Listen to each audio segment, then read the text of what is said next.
And here we go.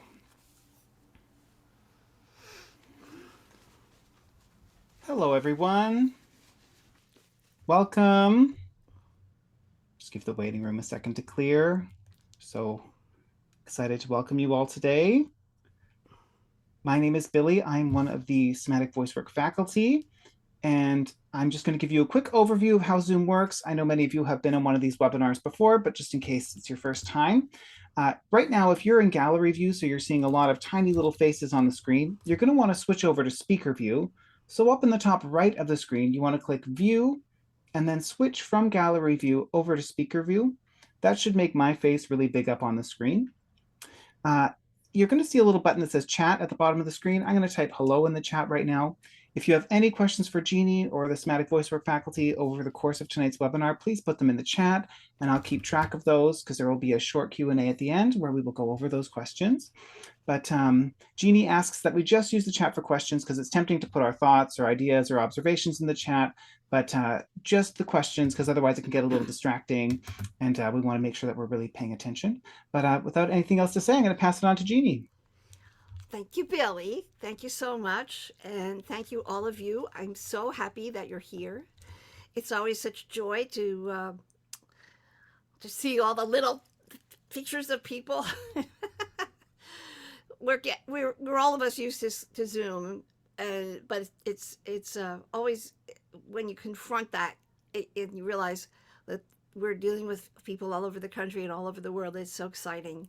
It's just exciting to be able to do that.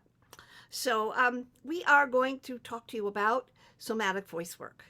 And that is because we have an institute coming up in June, which will be available online to all of you. And we do have some information about that, which is going to come in a bit. But meanwhile, those of you who are new, kind of here out of curiosity, we welcome you. And we also are happy to let you know that many of the people who are visiting here tonight have already been through this process at least once, and some of them many times. And the feedback has always been that no matter what, you learn something every time. And that's nice to know because it means that the program is meaningful to people and that it has some depth. It's not just a quick toss off and come study with me and you'll have instant high notes next week. It's much more meaningful and thoughtful than that, at least we hope. So we have some slides and we're going to go through a little conversation so you have a little bit of a more concrete overview of what is the somatic voice work, the LoVetri method. And basically, soma means body because psyche means mind. So something that is psychosomatic is a mind body experience. And the original intent of this course was to help people understand contemporary commercial music, which is all the music that was previously referred to as non classical. And fortunately, that non classical term is going away, at least here in the United States and in other places as well. So let's go to the next slide. Who am I? Well, I started out trained as a lyric soprano. I did music theater in Connecticut when I lived there, which is about an hour away from New York. And I sang a little bit of opera. I studied acting. I had a lot of dance training. I play piano, maybe so, but I play. And of course, I had music theory. Then I taught myself to belt. So when I moved to New York in 1975, I did a little bit of performing in kind of light rock, pop of the day. Actually sang with a gospel group and a little bit of folk and a little bit of jazz here and there. So my life experience with singing was mostly in New York and Connecticut.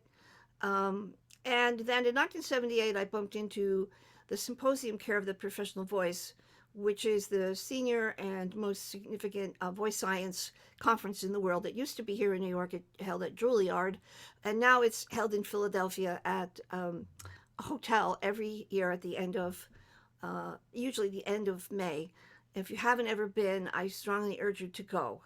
I have published about 15 articles, both in pedagogy and science. I have a brand new one coming up. We're going to present it at the end of the month at the symposium on amplified singing. And I started teaching in Connecticut in 1971 when I was 2. Next slide, Billy. Here is a collection of these beautiful beings who are the faculty. Down at the bottom is Michelle Rosen. She's the president of the executive board of the new LoVetri Institute for Somatic Voicework. And then if we go around the circle clockwise, next to her is a gentleman playing the guitar. That's Jeff Costello. He is in Michigan, and he was, for a long time, 30 years, a music educator in middle school, where he had a really successful choral program. But he's also been a rock musician off and on all his life. So he's our expert on all things electronic and rock, and working with kids in choruses. Above is Trinice Robinson Martin, who is a specialist in gospel, blues, and jazz, who has her own wonderful program called Soul Ingredients, and she's going to offer a limited edition of that in our level 3. And then we have Maria Demore, who is a singer and teacher in Pennsylvania, and has always sung a little bit of everything, a little opera, a little pop, a little jazz, a little contemporary stuff. And next to her is Billy, who you just met. Billy Gallner's in Vancouver, Canada. And he also is a pop rock specialist, but he does a lot of music theater. And he's also got a classical background, multi-talented, wears many hats, and is our social media expert. And right next to him is Benjamin Zarnoda. He's in Ohio. He's the reason that I ended up at Baldwin Wallace University, because he was on faculty, and he's a classical singer who has learned to unclassicalize himself as needed, and he's working on his doctorate at Indiana University. And right underneath Benjamin is Betsy Fiedler, who is another soprano. She's based in the middle of Massachusetts, and she is a church music musician, choral conductor. She works in the high school program, Magnets High School, and she's also on a local college. And in her free time, I think she goes by in a blur.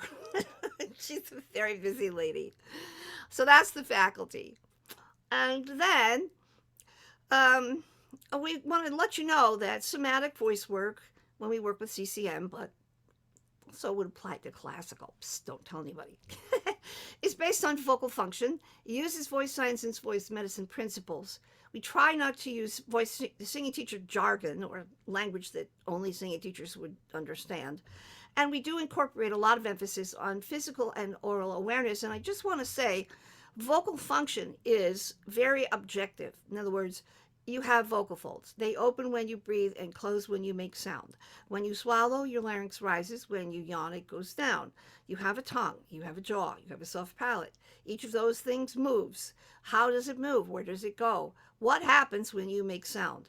None of that has anything to do with me or any of the faculty. That's just what is. And that's the way that we base our stuff on, understanding how function operates. Then we can talk about everything else. Okay, next. When we work with a singer, what is in the studio, we begin with the body. What does it look like? How does the person stand? What kind of behaviors do you see physically? And we assess the posture and the breathing pattern, meaning we just look and see how do they breathe and what's moving when they breathe.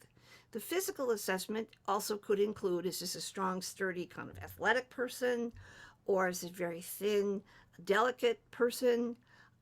And what sort of tension or freedom do they have? We ascertain as best we can their feedback about how they move and how they feel when they're singing. Next. Okay, so then along the way, as we're listening, we are making an assessment of their range. How high and how low can they reasonably sing? Not what's the highest note that you can squeeze out of their throat. And what is the vocal quality? That is, what is the overall texture or tone of their voice when they speak and when they sing? And then we stick to these 4 terms more or less, which is breathy, clear, nasal, and noisy. So a breathy sound, you can hear air, ah, Clear is ah, and nasal would be like that, and then noisy would be hi, how you doing? I listened to a lecture yesterday, and this woman was a doctor, and the whole time she was talking in this lecture, she was and I said, oh, and then we pay attention to the register quality, which we're going to explain us in a second, but that's very important to us. Next. Okay, so then we're going to talk about the vowel sound quality. In other words, what kind of a vowel is this person sustaining? And how loud or soft can the person sing without struggle? Some people can't get very loud, some people can't get very soft. So we want to figure that out a little bit. And then, is there anything else that strikes you about how their voice operates? Some people have chronic tension inside the throat, which distorts the sound. So then, as a teacher, you got to learn, what do you hear that is a distortion, and what does that indicate? And we're always taking a look at the speaking voice, because most of the time in contemporary commercial music, you want to have some relationship to the speaking voice.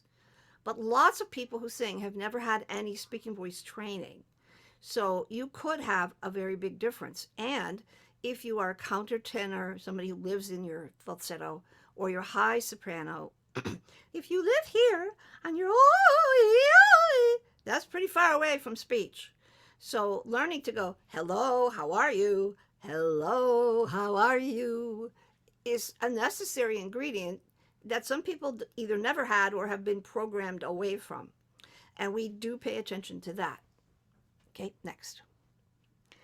Now, in the work, we use vocal registers, and we are taking a look at the difference between vocal registers and vowel sounds. Basically, a register quality is essentially the vocal fold response, what happens in the vocal folds. And we try to say folds and not chords, because folds is the medical term. And of course, those are in your larynx, and they are the source of the sound. So whenever you are making any sound, it's because your vocal folds are closed and vibrating. What happens above your vocal folds, that is to say between your vocal folds and your lips, happens in your throat and mouth, which is in science is called the filter. It's the source and filter. So inside, you can have this shape or something else in between, and then you always have the tongue inside doing all this other stuff. The lips change shape, the jaw position changes, the head-neck relationship changes, and we look at that. We stick in the beginning, we stick to bright, I, oh, hi, ha, or dark, oh. Why? Because even a 6-year-old is going to know what the difference is. And it's a nice reference to say, sing a bright high, I.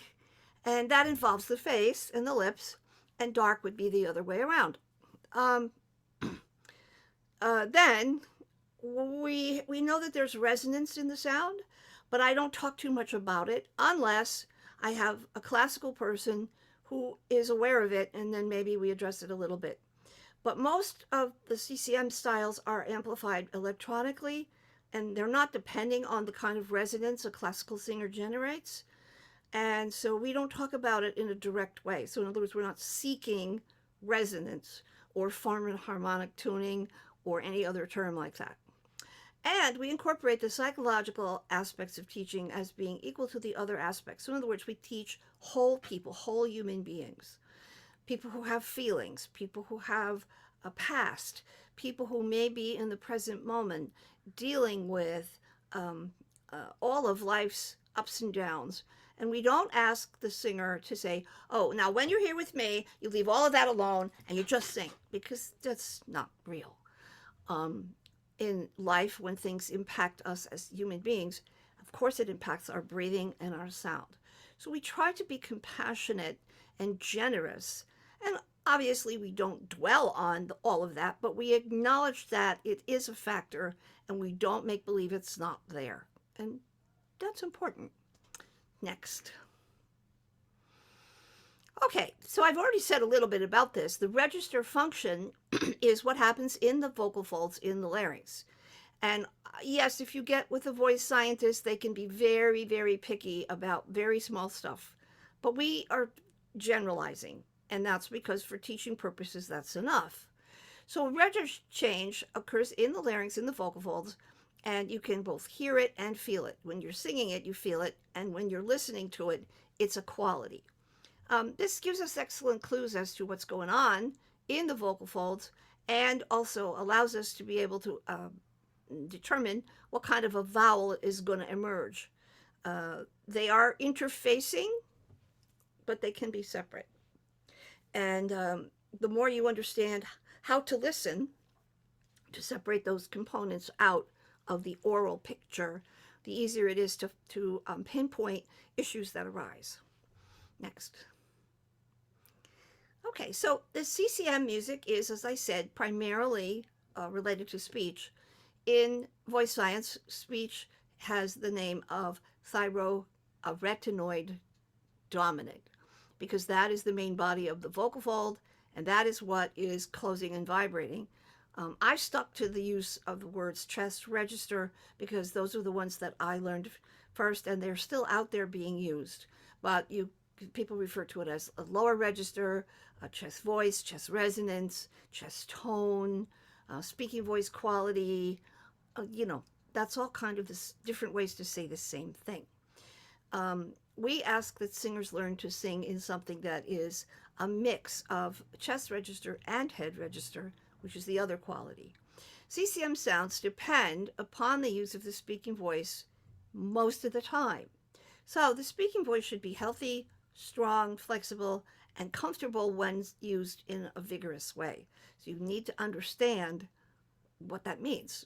If I'm telling you the talks like that, and then one thing, it's not so good. Next.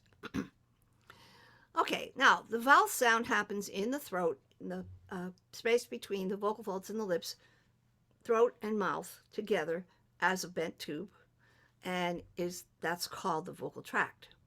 The vowel sound shape is affected by what happens mostly in the front between the roof of your mouth and your lips, and is going to give you the sound that we call a vowel.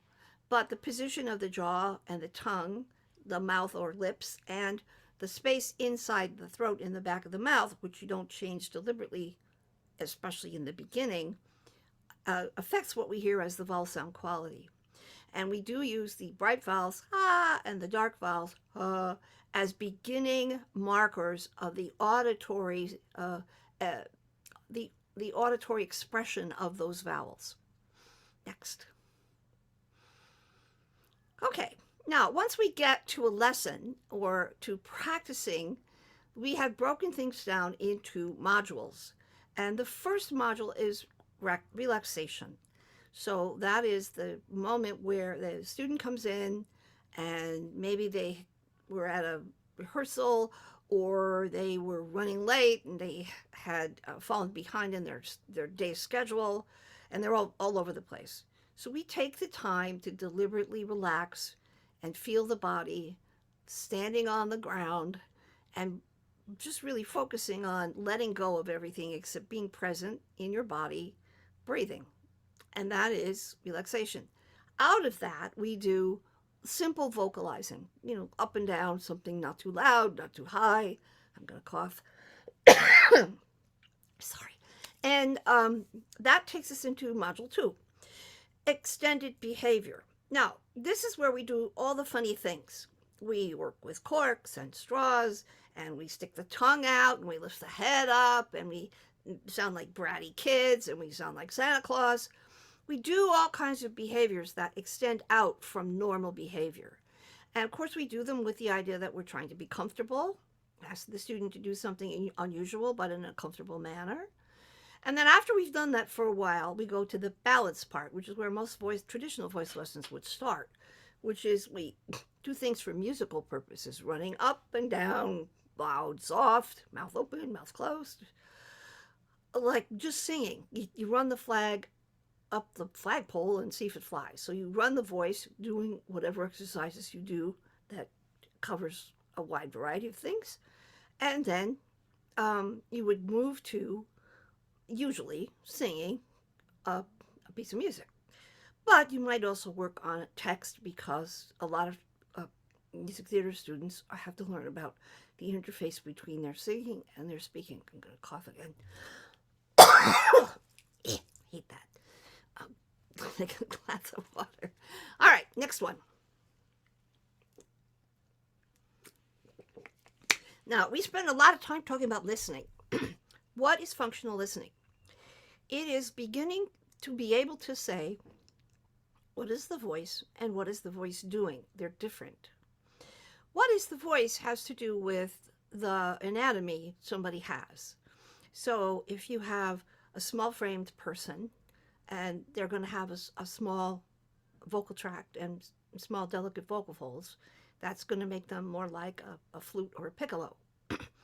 Or if they have the opposite, a tall person with a long neck and a big frame, it's likely that person's going to be a bass or a bass baritone based on their anatomy. Now, as you teach function, any voice can learn to do almost any sound, but it's never going to change the character of the instrument based on their adult size. And so you want to be able to say, well, for instance, Christian Chenoweth is a light lyric soprano, and she can belt, although that's not her home. But she's not the same as Idina Menzel, who's a much larger woman and has a much more powerful sound. So the voices are different, even though functionally they might be doing the same thing, which we would maybe call at that point belting. The idea is that you can hear the difference between the kind of instrument the person has and what they do with that instrument. You can take a violin and you can play a classical piece on the violin, but then you could go to a country concert where there's bluegrass and they're still going to play a violin. It doesn't sound the same. So that's an important aural, AURAL, distinction for you to hear. And that allows you to determine more what's happening mechanically, and also allows you to teach just about anybody who really wants to learn to sing, because you can teach them to match pitch since they can speak. And so that's another important distinction about somatic voice work. Okay, next one. In somatic voice work, we do our best to eliminate unnecessary constriction. In other words, we don't encourage it. We don't encourage people to constrict something. We actually tell them not to constrict something. And we make a difference between what is constricted and what is contracted. Contraction is something that you do on purpose, and then when you're finished with it, you stop doing it and it goes away.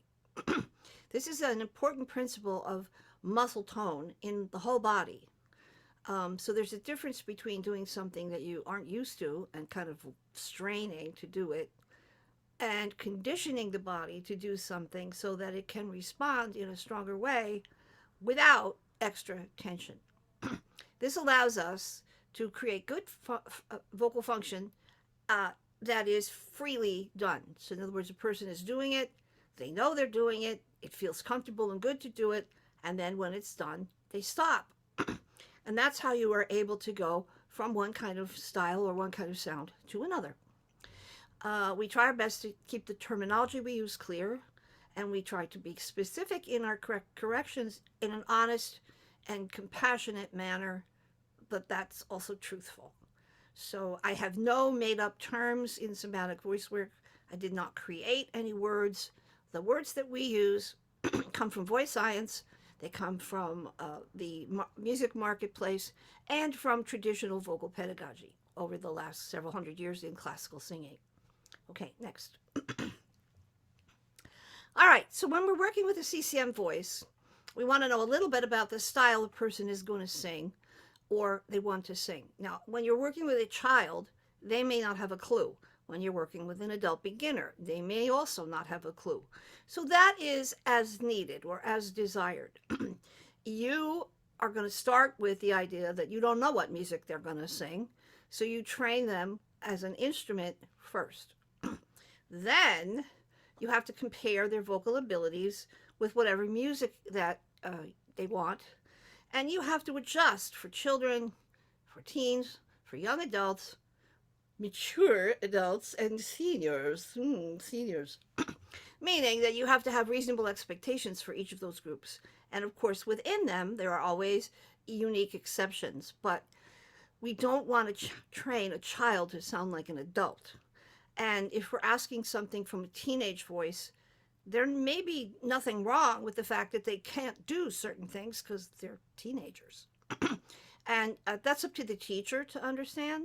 Also, when you're working with someone who is a senior citizen, like me, you maybe also have to adjust your expectations in terms of what they can and cannot do and how vigorously or for how long they can do it. And that's what the time frame is for. We can do something right now immediately in that lesson, or maybe it's going to happen over a period of a semester or 2 semesters or an open-ended time frame. All of that gets put into our consciousness about how we work. And this gives us a very nice, broad, rich context because we're seeing individual people with individual issues and behaviors, but we're also seeing the process as a whole. What do all singers have to do? What do all voices have to do? And then you can work with what do rock and roll voices need to do? What does a gospel voice need to do? What does a classical voice need to do? Because their needs will be different. A ballet dancer doesn't do the same thing as a tap dancer. But here in New York, if you go to a Broadway audition, they might ask you to bring your ballet shoes, your tap shoes, and your jazz shoes to the same audition. So that requires a certain kind of adaptability and flexibility on the part of the performer that isn't necessarily taught in the various dance classes in the various disciplines. Okay, next. Okay, so how do we get change in the student? And that is we use exercises to change what they do. That's not new. I didn't think of that. You've been doing that too. So what are we doing with them?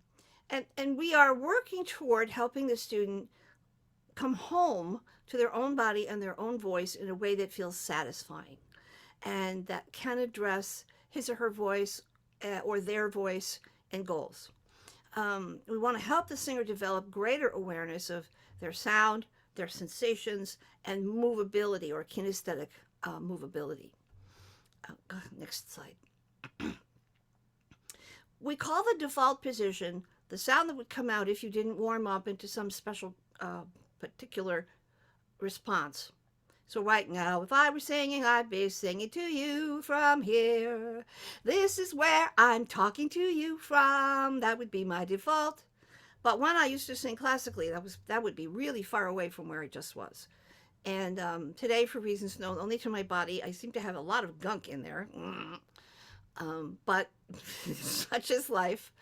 And we are looking to change the responses, the spontaneous responses of the larynx, the vocal folds, the vocal tract, and the breathing patterns. So I can say that underline. Change the default position of the larynx, the vocal folds, the vocal tract, and the breathing pattern. Basically, if you're teaching singing, you're doing that already because that's all there is to do. I mean, that's all there is. You can never get inside somebody else's body and know what they feel or what they are aware of or how they hear. You can't. So we are asking questions a lot. What is the awareness you have? What is the awareness? What's the experience you have? What was that like for you? And a lot of times in beginners, they can't give you much of an answer. They'll say, well, I guess it was okay. It was good. That's all they can give you. Okay, better that than nothing. This creates new vocal production patterns along the way as appropriate or as needed based on the previous criteria. Yep, next, Billy. Okay, we do not like manipulation. So I don't say, could you please vibrate your vocal folds this way? Or could you please squeeze the inner structures of your throat on purpose? We discourage that. Any deliberate movement of the muscles inside as a maneuver is going to tie you in a knot. What we want is to eliminate anything that forces the person to restrict, force, hold, tighten, constrict, grip, or maneuver any structure inside the throat. So we don't say, could you please make your soft palate go up and down? I mean, we might want the soft palate to go up, but we don't say your soft palate should go up. We do something else which allows the soft palate to respond, and maybe we'll go up, or maybe we'll go up over time. So we don't accept the necessity for doing that in any style. Although, if you look, it's out there in spades. Okay, next. So we try to correct only in the positive. So that means we can say, I think your jaw is giving you a hard time today. Let's see if we can help it. And then you do massage and you do movement and you do stretching and maybe you wiggle it around. And then you have the person continue to sing and you can say, hey, your jaw's looser now. It's hanging. Oh, yeah, I guess it's looser, right? I don't say, could you loosen your jaw, please? Not helpful. And the negative feedback is all the things the students come in with a long laundry list of, well, my last teacher said I do this wrong and I do this wrong and I do this wrong and I do this wrong and I like to squeeze my throat and I like to hang onto my jaw. Wait, stop. You're a student. Students do things wrong. That's why you're a student. It's my job to fix what's wrong. So if this is happening, I have to say, ooh, what is that? Let's fix that. And then I have to do whatever it is that's going to help that. Stop. Go away. Bye-bye.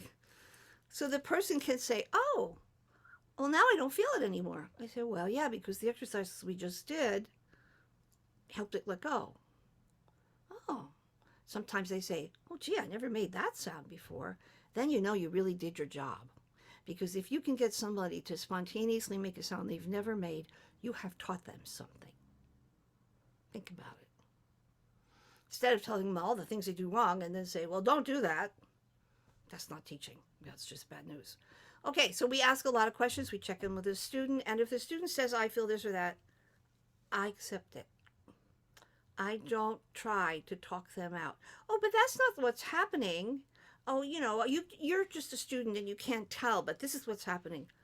That's an invalidating comment. You say, okay, that feels uncomfortable to you. Let's look at that.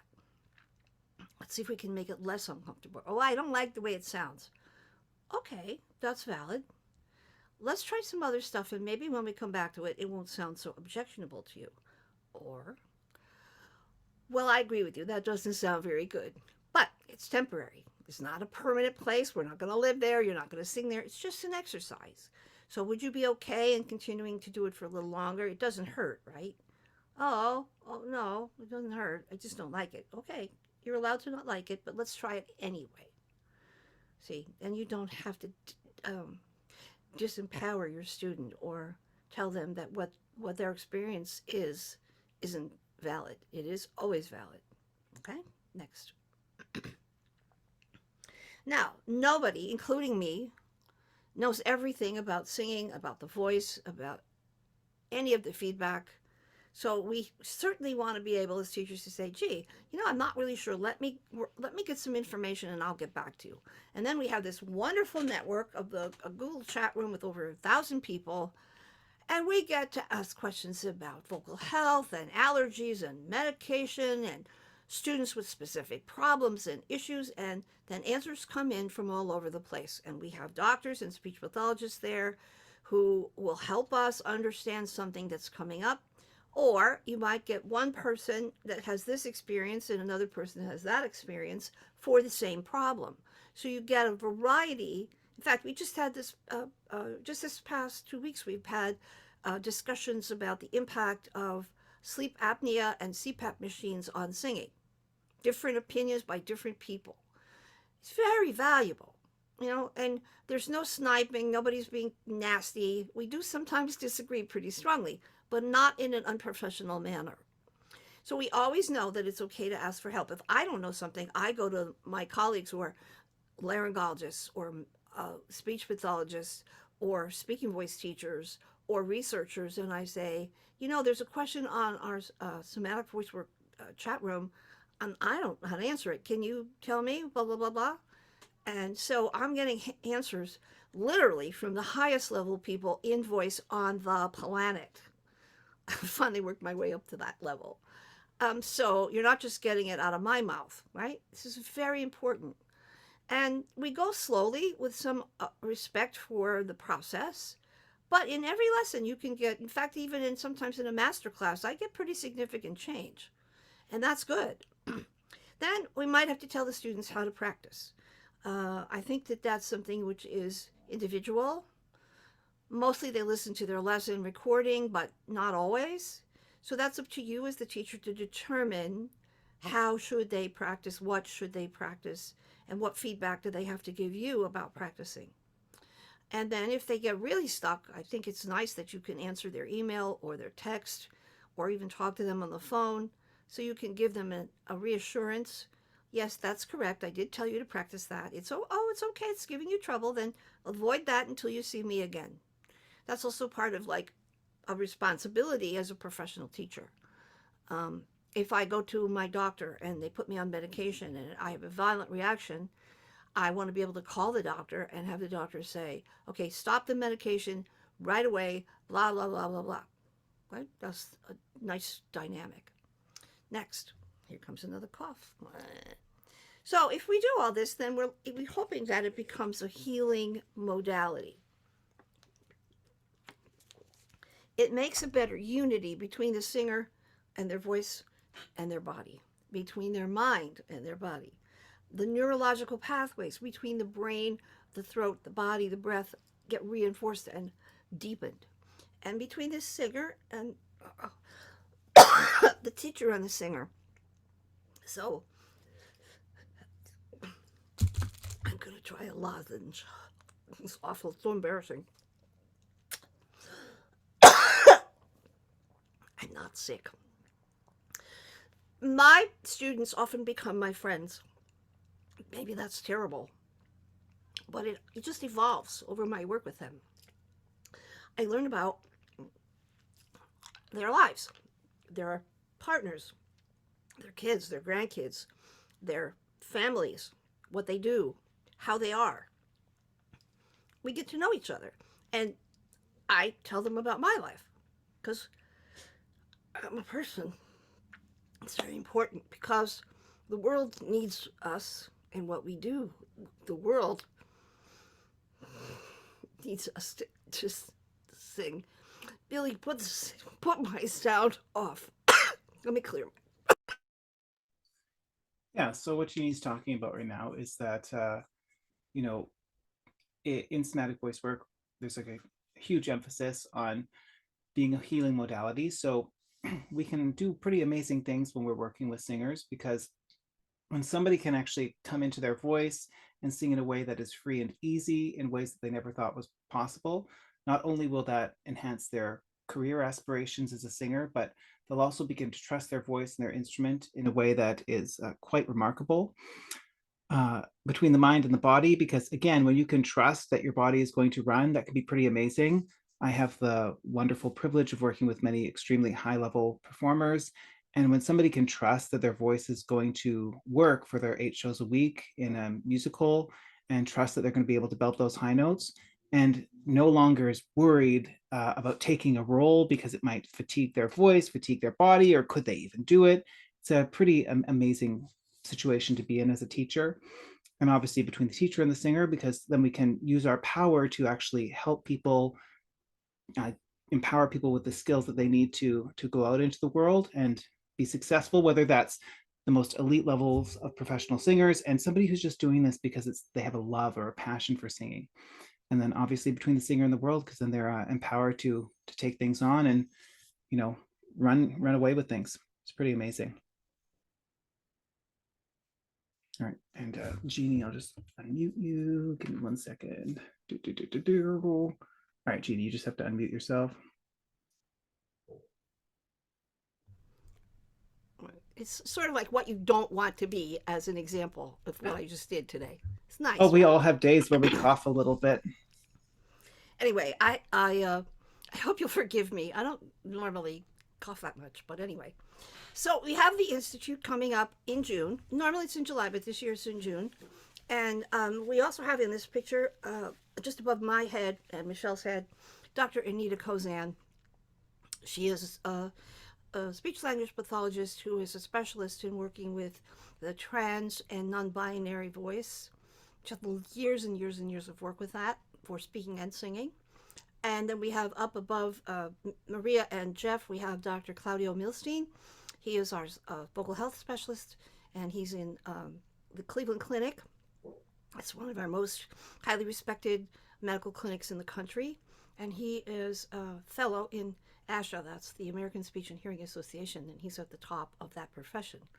And then down the bottom, we have in between Billy and Trinice, Pyang Threadgill.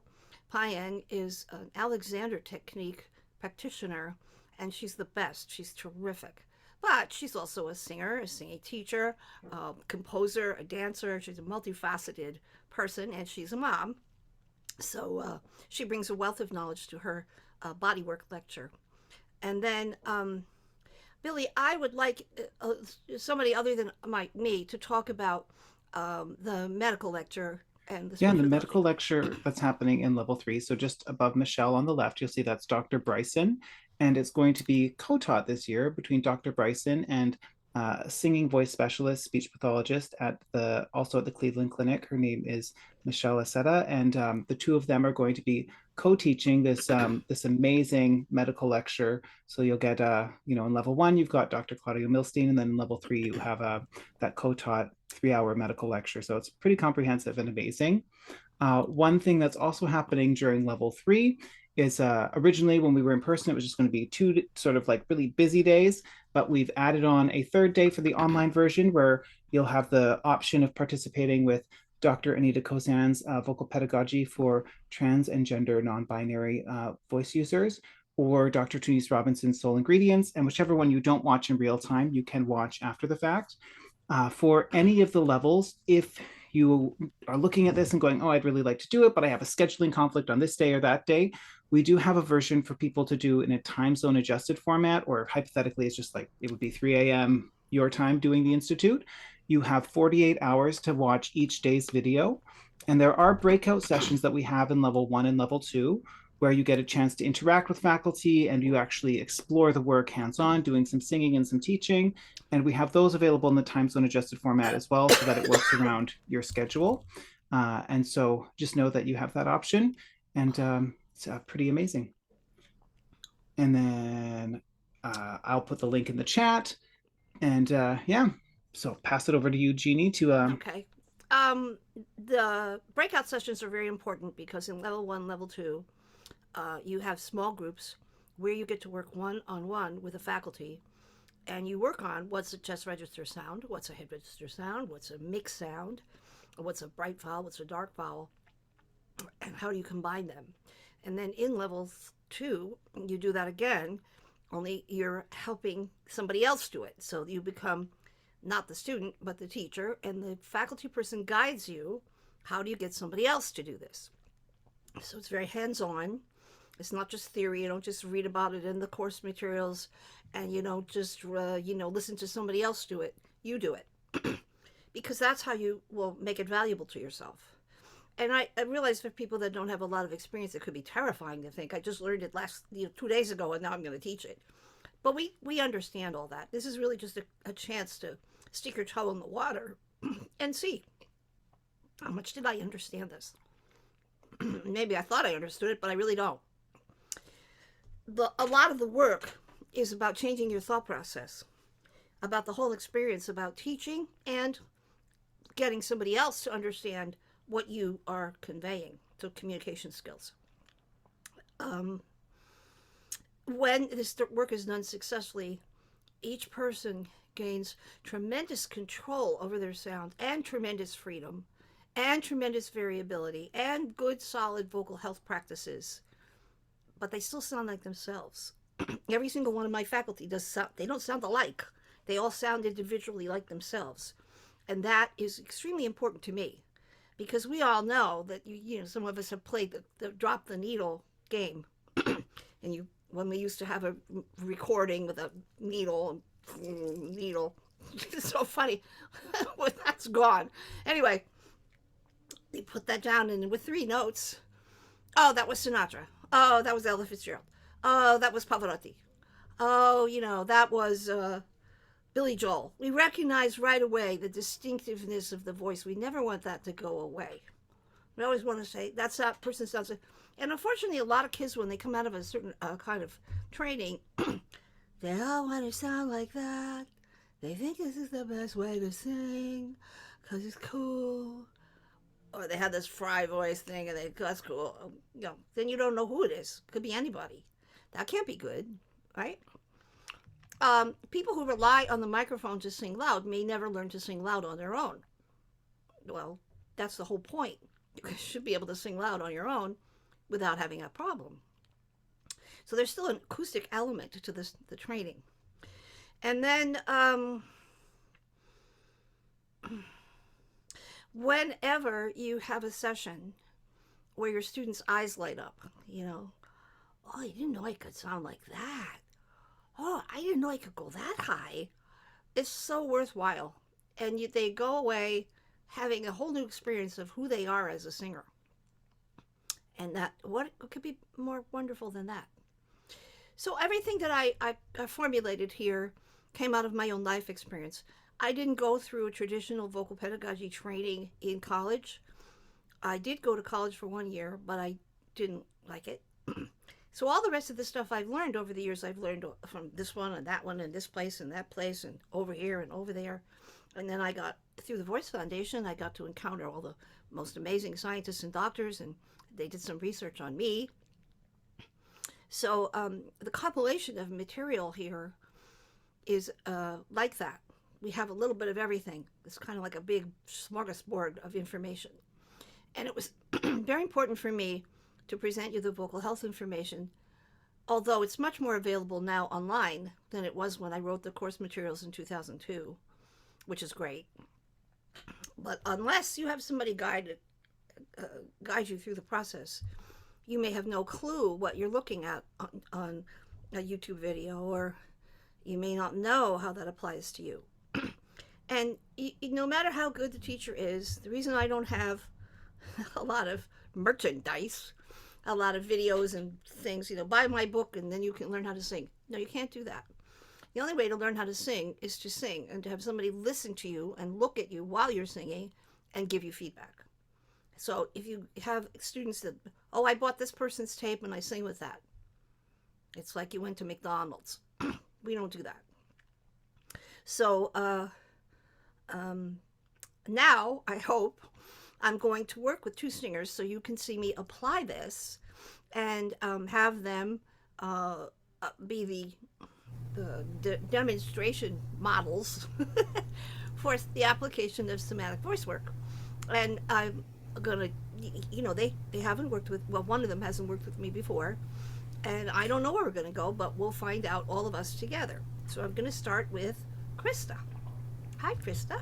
Hello. Tell everybody where you are and what you sing. I'm in Southern California and I sing musical theater. Okay, good. Have you sung at all today? A little bit, yes. I warmed up before I got here. Good. All right. So I'm going to warm you up a little bit just to get a sense of what your voice is like. People who are watching, this is, module 1, basically. Let the person be who they are and let them sing and see what that is.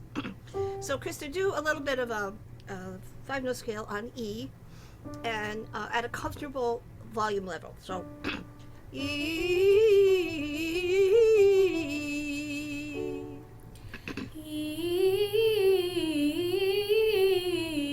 Good.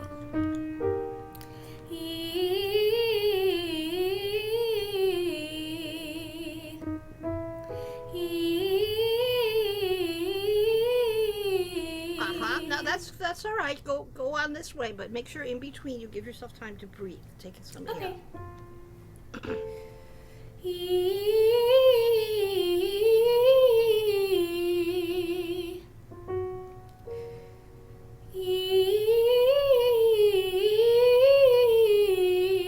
Good. One more. Stay up there in your head register.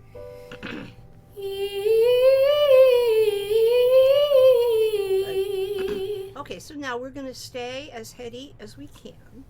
in this pitch range. So we're going to do ooh like a pigeon. Ooh. Ooh.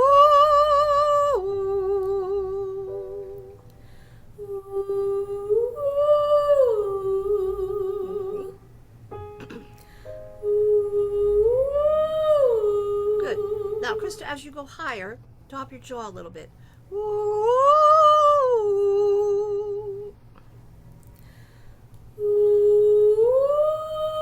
Yeah, good. That's right. One more.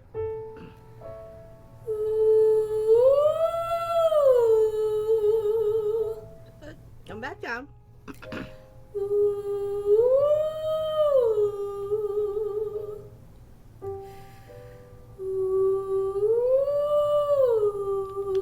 Yeah. Now, is it okay if I talk about you to the people who are watching? Yes. Good. Now, that sound, we don't talk in that sound usually, but as we coax that sound lower in pitch, it changes some of the dynamics of where you would normally go into your speaking quality. So in music theater singers, even though most of music theater is now pop rock oriented, we still want to cultivate the ability for the sound to get a little headier, a little lighter and higher, that cricothyroid dominant response in the vocal folds. So Krista's doing a good job of staying in her head register. When you get lower in pitch, it's not particularly strong if you stay in it, but we're going to go lower and see how much we can stay there anyway. So Krista, let's go back and we're going to do the same thing. Ooh.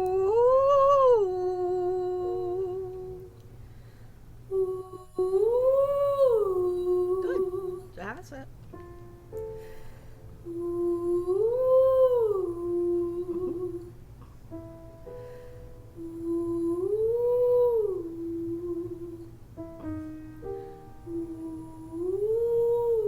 Good. One more.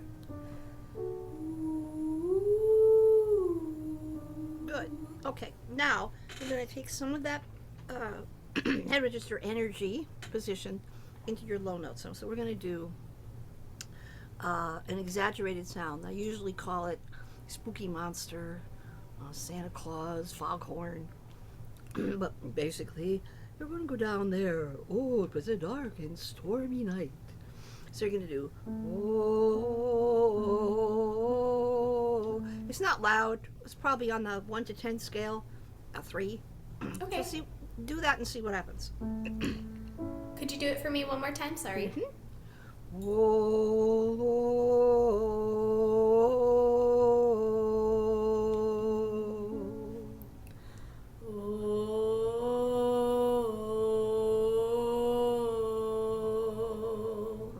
That's very good.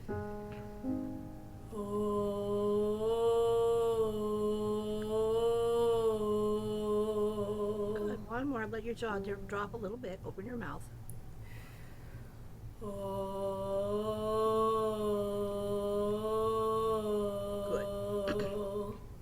Now I'm going to explain to you and to everybody else. If this is done gently with an idea of taking it easy when you make the sound, the larynx will drop a little bit in the throat. And for anybody that's doing music theater where the larynx tends to ride high, this is a very nice way to compensate for that. This is an exercise. It's not a finished product sound in most cases. However, if you are a jazz vocalist and you wanted to color the sound in this direction, or if you're a classical vocalist in the same way, the ability to go loud, oh, hello, how are you, can be very useful. I have a recording somewhere of Jessie Norman, the great, amazing soprano, singing Steal Away. And the first time I heard it, I thought it was a cello. I didn't know it was her voice. But she was way low, and of course my voice isn't like that at all, but it was something like, steal away, steal away. And I realized, oh my gosh, there's consonants. That's not a cello, that's a person. She used that color because of the words in the piece, and she wanted to create a feeling of stealing away. And of course, people like Sarah Vaughan, she had a very warm sound. The idea is that we teach students to make these sounds to help the mechanism learn how to move. So, Krista, that was good. Now let's do a brighter ah, and we'll do ah, so more smiley. Okay. Ah.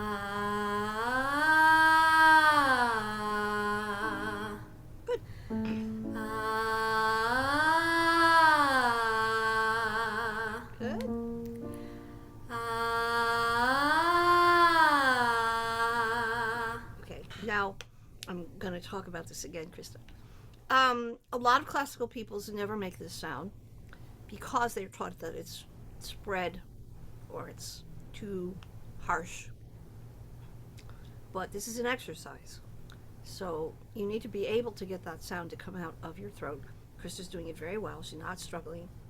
And that changes the whole setup of the vocal tract. So it's the mouth is different, the length of the vocal tract is different, the soft palate is different, the position of the larynx in the throat is different. It gives you a different acoustic envelope. And this is part of being versatile and learning how to work in this way. Now,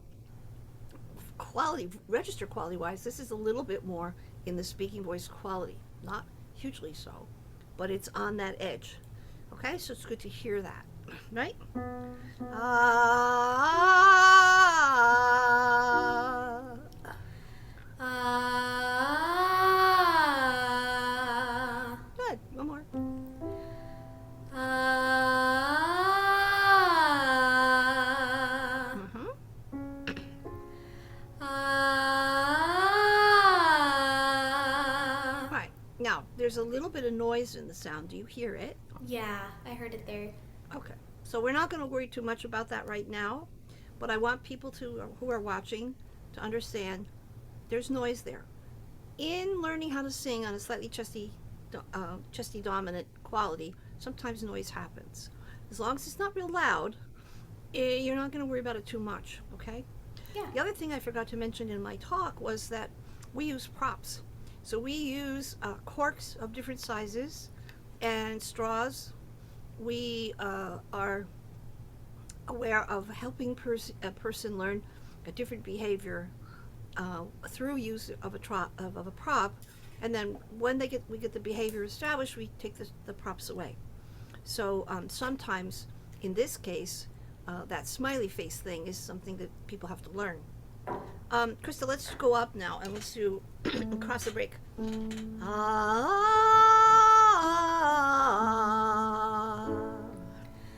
Ah.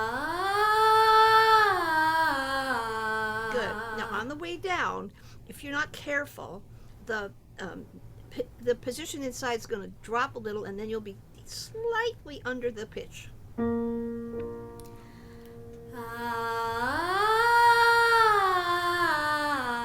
was better. Good. You listened to yourself. That was great.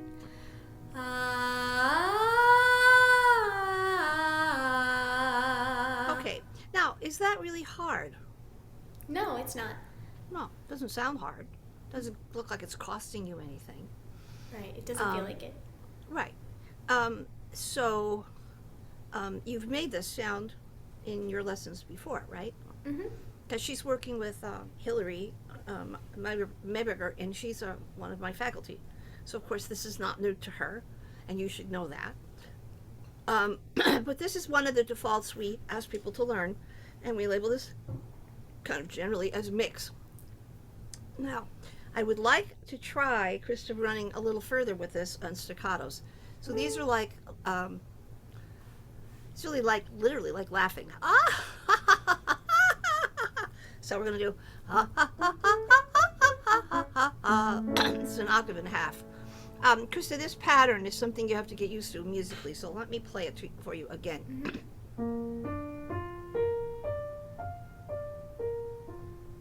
All right, so we're going to do we're covering an octave and a half in range.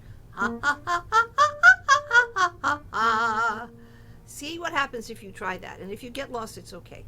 Okay. Sorry, I already forgot the notes. That's okay. Okay. I'll play it even though there'll be a delay. Okay. I'll play it anyway. All right.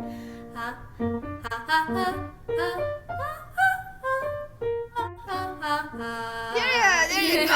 That was it. You got it.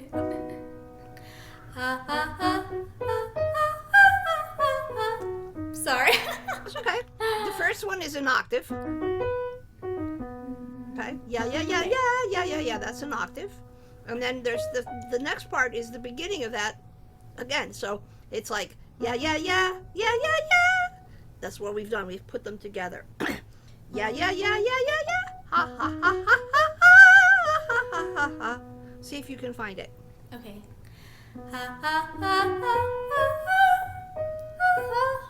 I'm so sorry. Oh, it's all right, honey. It's probably too hard for you to do off the top of your head. Let's do this. Well, actually, let's go to the octave. Let's do ya. Yeah.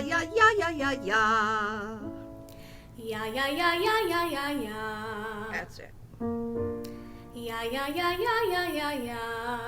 Okay, now do no. No. Good, very nice. No. Yep, one more. No. Good. Get a little bit louder. Okay. No. Good. Take your time when you inhale. No. Very nice. No. Okay, so let's see if we go a little bit more to head. So go back to your pigeons. Ooh. Let's see if you can do it a little louder than when we did it the first time. Okay.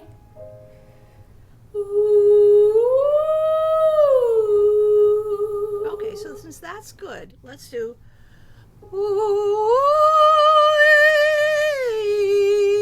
ooh-ee, but let the E be lazy. A. Okay.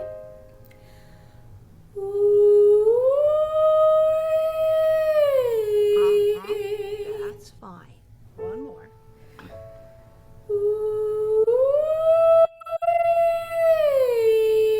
Good. Now, as you go higher, you're probably going to have to get louder. So really think about using your belly muscles as you go up. Okay.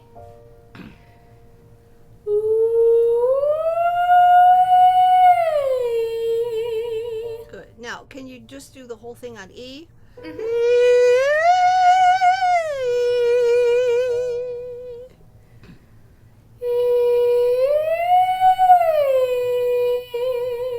Good. One more.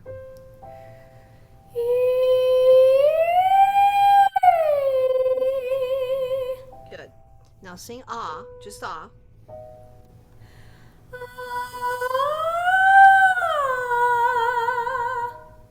One more.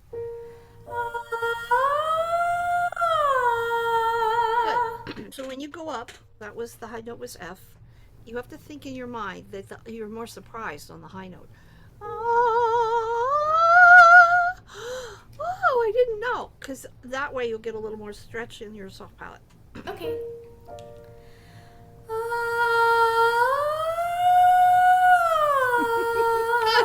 Good. That's it.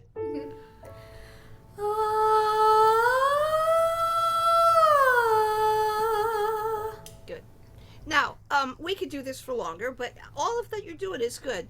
There's a little bit of breathiness, but we can tolerate that until things get a little more organized. But I understand you have a song for us. So you want to go ahead and get that?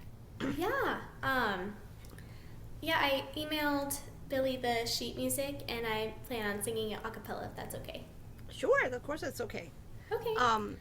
Billy, it would be helpful to me if I could see the sheet music. Yep, Can I will can put make that up on happen? the screen. Give me Okay. 1 second here.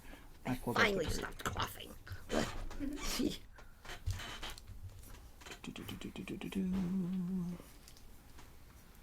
Okay, now tell everybody what this is from. All right, this is Searching Part 2 from Sweeney Todd. I'm currently playing Joanna, and this is the bit I've been struggling with the most. Okay. My music director has said she likes how on some of the recordings we start an octave lower for Yeah. And We'll Sail the World and See Its Wonders. It makes it a little bit harder to make that jump for the next bit of lyrics, but I would like to try to do what she wants. Okay. So, where are you going to start? Measure 16 and We'll Sail the World. Okay, so Okay. Yeah, She wants us to start, and we'll sail the world. So that's what I'll do. She wants you to start down here. Yeah. And then when do you jump up? From the pearls of Spain. So from the pearls. Okay. All right. So you'll do the first one down an octave, and then when you get to from, you'll go up to the note that's written. Yeah. Okay. You want to try it? Yeah. And we'll sail the world and see its wonders, from the pearls of Spain to the rubies of Tibet, and then home. That's the note that's tripping me up lately. Okay. Well, that vowel sound has to really know where it's going. Yeah. And that's an odd request that she would launch you into the middle of a high pitch after she sang the bottom. But let's go back to that same place. And so let's take a little bit more time to look at the vowels. Because this is a very soprano-y piece, Krista. This is really not benefited much by singing it mixy. Mm-hmm. The more you can get yourself into a hooty head, the nicer it'll sound, and also it'll be a little easier to sing it. So let's just do O. Oh,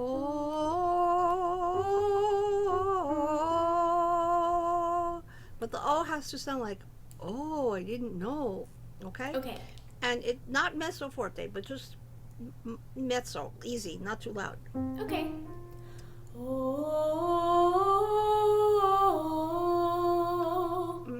Do that again. And pay attention to the shape of the O as you sing it. So it's very consistent. Okay. And then think about your breath pressure has to feel very steady. Okay. Oh, very good. Now, can you sing the words and stay in that feeling? Okay.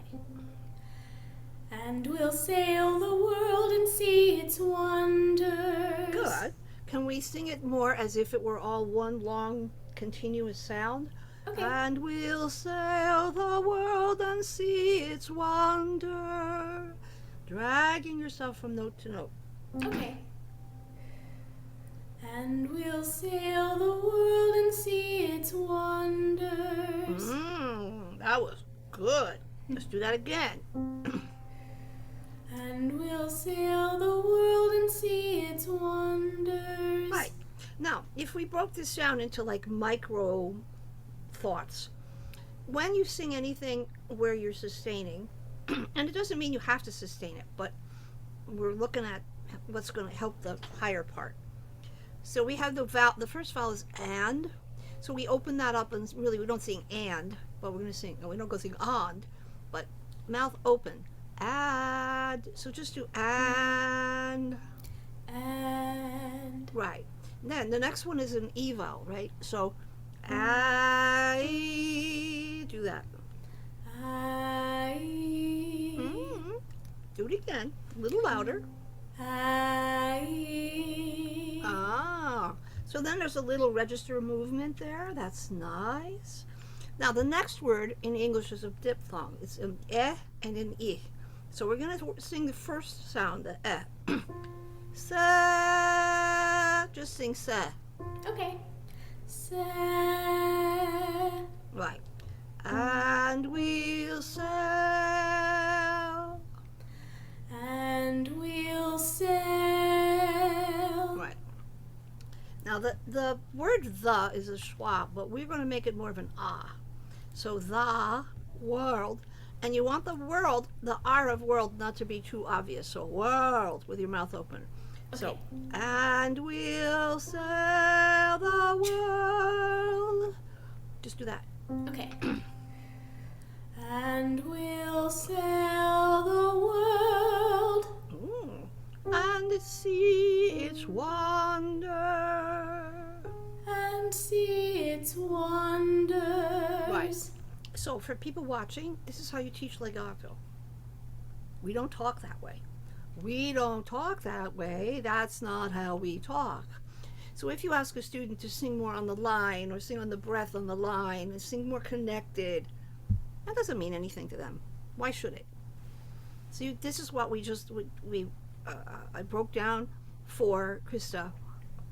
What does it mean to elongate the vowels and sing more legato? Because that's what you're going to have to use, right? I'm sorry for the candy, but that helped my throat. Now, when you go to the high part, you're on the word from. So that's an and I always make those more like an ah. So from. Okay. From the from the. So just do that. Okay. From the. Yeah, good. Can I see the rest of the music? From the pearls of Spain to the rubies of Tibet. Okay. Right. Now, in a soprano, or anyone who's singing up there could be a countertenor, you can't go pearls of Spain to the rubies of Tibet, because that's not how the throat works. Right? So you have to sing pearls of Spain to the rubies of Tibet. And that's not how we talk. So listen. Pearls of Spain to the rubies of Tibet. Rubies of Tibet. Rubies of Tibet. Right? So you have to get used to that, because if you sing it too literally, your throat will go pearls of Spain, and then when you get to home, your throat won't have a chance really. So can you start with pearls and think of leaving this sound very not literal? Pearls of Spain. Okay. Do that. Pearls of Spain to the rubies of Tibet. Okay, well that was better. What'd you think of that? It definitely felt easier Okay. without all those hard consonants in there. Yeah, you can't get them. Don't even try. Now the word pearls, say pearls with your mouth open. Pearls. Yeah, that's the sound you have to make even though it's up high. So just sing that one note on that F. Pearls! And you're going to try to sing with your jaw down. Okay. Pearls. Ah, there you go. That's your target. So do it again. Pearls. Now, Spain is an E. It's the same thing. You can't sing Spain on an A flat. So you have to sing pearls of Spain and really sing an open Spain. And then when you close your mouth to go to the end, Spain, it'll come out Spain, right? So pearls of Spain to the rubies of Tibet. Okay, now before you start, take a good breath, because this phrase is going to demand a lot of air in your lungs when you start. So start with pearls. Jeannie, 1 minute. Thank you, Billy. Pearls of Spain to the rubies of Tibet. Good. Now, rubies, because it's an oo, is going to want to go a little bit pitchy. So do the rubies. Just that. The rubies. Right. So you have to be careful, because that interval will go a little bit cuckoo on its own. Not because you did it, but because is what will happen. Now, let's get to the high note. So then you have to think ah, eh, ah. Which is going to feel a little weird, but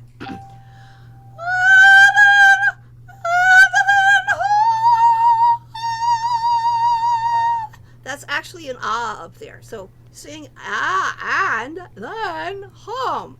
Okay.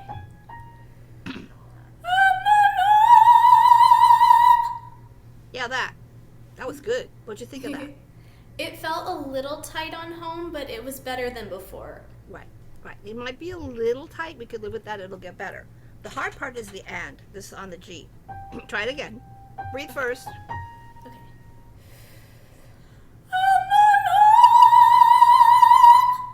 Good. And then when you finish it, see if you can close your mouth. Okay.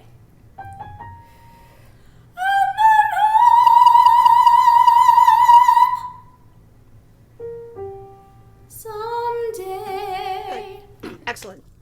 Okay, well, Krista, you were an amazing student. You did everything I asked, and you got really good results in a very short period of time. Bless your heart. You sound beautiful up there, and I think it's very nice piece for you and role. So these are all things you can work on with Hillary. and just they'll get easier over time as you get used to them. But you did a really nice job. So thank you, everybody Thank who's you. watching. Everybody, visible applause here for Krista. That was great. Thank you so much. I really appreciate it. You're welcome. Okay, so our next person is Leisel Drummy. Hi, Leisel. Hello. And so tell everybody who you are and where you are. Yeah, so I'm in Northwest Arkansas, which is currently experiencing some exciting thunderstorm activity. So if I randomly cut out, that's why. Okay. I teach at a university. I sing primarily classical music, but also have done some musical theater and teach students who want to sing in all kinds of styles. Okay. So let's have you warm up a little bit in your classical sound so people can know what that Okay. is. And let's have you do ee, ooh, ah, ee, ooh, ah. Okay. Ee, ooh, ah. Beautiful. Ee, ooh, ah. Ee, ooh, ah. Okay, so everybody who's listening, and I'm going to talk about you, Lisa. I hope that's okay. Please do. Please do. You should hear that this instrument is a light lyric soprano voice. Her vowel sounds here are very consistent. They're bright, but they're not ridiculously forward and nah. And that this is the kind of sound you would be expecting in somebody who says, I sing classical music, I'm a lyric coloratura, this is the sound I make. And so what's important is to acknowledge, gee, this is a nice place. I don't have to always reinvent the wheel for every student who comes to me because they don't do necessarily exactly what I do. We have to look at what is the sound that Liesel's making a workable sound. Yeah, it's great, right? So for me, as a person, I mean, I have worked with Leisel, so I do know what she sounds like. But if I hadn't, I would have to say, oh, okay, that's her sound, that's her default. Good, let me hear what that is, and let me see where I am on the keyboard. Because I'm taking an assessment of who is this woman right now in front of me, given that she's teaching and she has this background and she does with this, because that's part of my acknowledging all of what she brings to the process, right? So, Lisa, let's do staccatos now. Okay. Ooh. Okay.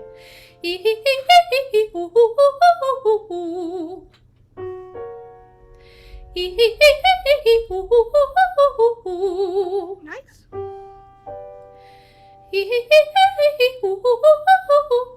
Good. Good.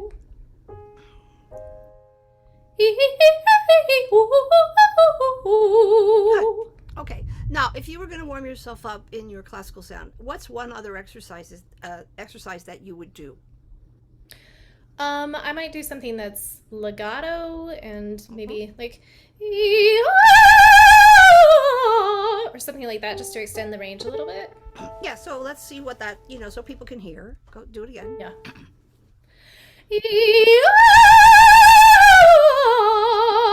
Okay, so everybody can hear that her voice opens up and blooms on top. It's very bright, but in a really beautiful way. And she's obviously not having any trouble doing that. She's not lifting pianos to get there. And that's a good song, right? Now, the really high voices that go above high C, up here, above C6, there's a whole register change up here around B flat, B, C. And then you have to allow for that. So I don't know how far up you've gone today, Leisel, but can you go up and go into like whistle voice and just let people hear what that is? Yeah, let's find out. Yeah, whatever comes out. You want to do the same Okay. exercise or a different one? Sure. Yeah, we can do the same one. Okay.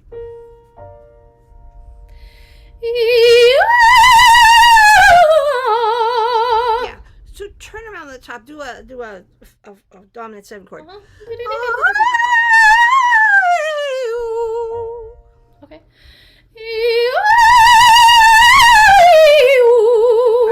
So then it crosses over into that other territory that's called whistle voice, or the voice in alt in German, or flute voice, flageolet register, lots of names. But it's up here, and it kind of has its own little acoustic behavior because it doesn't have a lot of harmonics being amplified. but it should look and sound like what Leisel just did. Like it's relatively speaking, she's using her body and her breathing, but it's not killing her. She's not dying. Do one more. Good.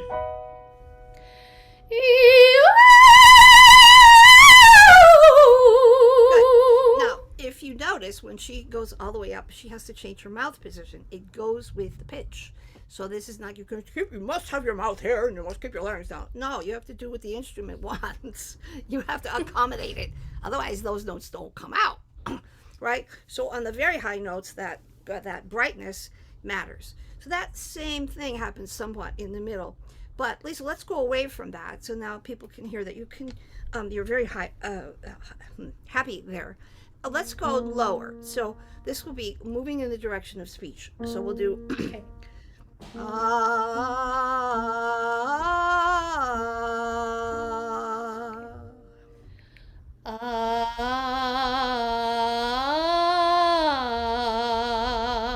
Yeah, and a little teeny bit more smiley. Okay.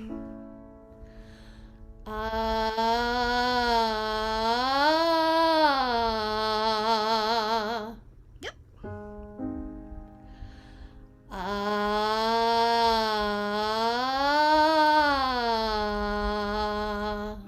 Okay, now that on the bottom, that's an A flat. That's about as low as a high lyric voice ever gets to go. But in CCM music, sometimes we go a little lower, so we're going to do 1/2 step more.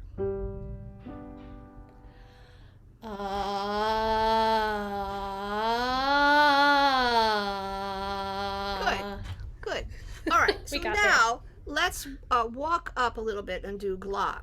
So we're going to stay as if you could speak your way up. It'll still mix a little, but let's see like how far it will go. So ya ya ya ya ya ya ya from where you just were. Ya ya ya ya ya ya ya. Ya ya ya ya ya ya ya. Okay. Now, by your own assessment, is that high note, that's an A flat, slightly more mixy chesty or slightly more mixy heady? Slightly more mixy heady. Okay, good. So let's just let people know that this is her assessment of where she is. Okay? Ya ya ya ya ya ya ya. Okay. Now, what if I wanted to be a real pain in the you know what and ask you not to go to that headier place, but go ya ya ya ya ya ya ya. You think you can get it to be a little more on chest? It might crack. I think so. Yeah. Ya ya ya ya ya ya ya. Right. Okay. Now that's a pretty chesty place for a lyric soprano to go. But because she understands the terminology and she has developed the capacity to sing in this range, she got a nice result. Now, generally speaking, we don't want to carry a whole lot of chest up into the middle voice with a high lyric soprano or high lyric tenor, because the two mechanisms can fight with each other. But in somatic voice work, especially with somebody who's done the work for a while, a couple of years at least, we actually deliberately change gears in the middle because it's the middle voice where the mechanics matter. So maybe, I don't know, we'll see.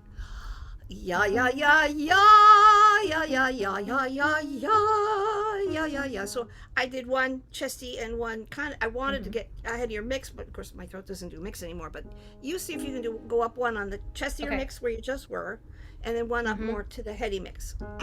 Okay. Ya ya ya ya ya ya ya ya ya ya ya ya ya. Good. So those of you who are watching, who maybe are new, the vocal quality was different on the second one because it was lighter. The ya, the vowel, really didn't change. It's the same ya. All right? So this is a distinction between the register quality and the vowel sound quality. Now, watching Leisel, did it look a whole lot different? Mm-mm. So if you're looking and you're staring at this woman singing, I don't see much. Good. Okay? Because it's all taking place inside without manipulation in response to the vowel sound quality, the pitch, and the register. Okay? Now, this is a learned behavior in some people, like the high sopranos, but it could be the reverse. You could have a very chesty voice that has never really sung in head, and they have to get used to that too. In either case, you're trying to get the mechanism in the middle to be able to be flexible enough to change things without making a mess of it. And that is a really high level of skill and coordination in the throat, in the brain. And it takes a while before this gets comfortable and easy. But then that's how you can sing a piece of music that's appropriate. So you don't take a rock and roll song and sing it like it was a piece of opera, because that sounds silly. Now, what if we went to a deliberately more like bratty kid place, Leisel? Let's do Okay. let's do ah. In this one, we ask the singers to, as an exercise, to lift the head a little bit, and this allows the laryngeal position to lift a little, and to change the soft palate in the back. What we don't want is up and forward. That's really no good. But this is, your head is in the normal place, and then you look up as if you were drinking a bottle of water, glug glug glug. And then you stick your tongue on your lower lip and you smile and you say, ah, ah. So do that, Leisel. Ah, ah. Right. So that's pretty heady, but it's bright. So let's do from the bottom to the top. Ah, and you think in your mind, mix, and let's see what we get. Okay.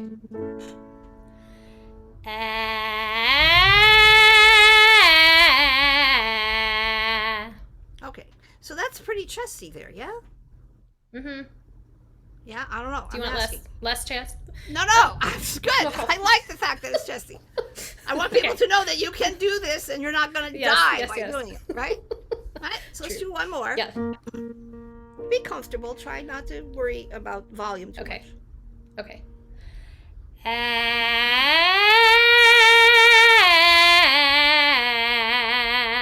Okay. Now do ah and go to head. Okay.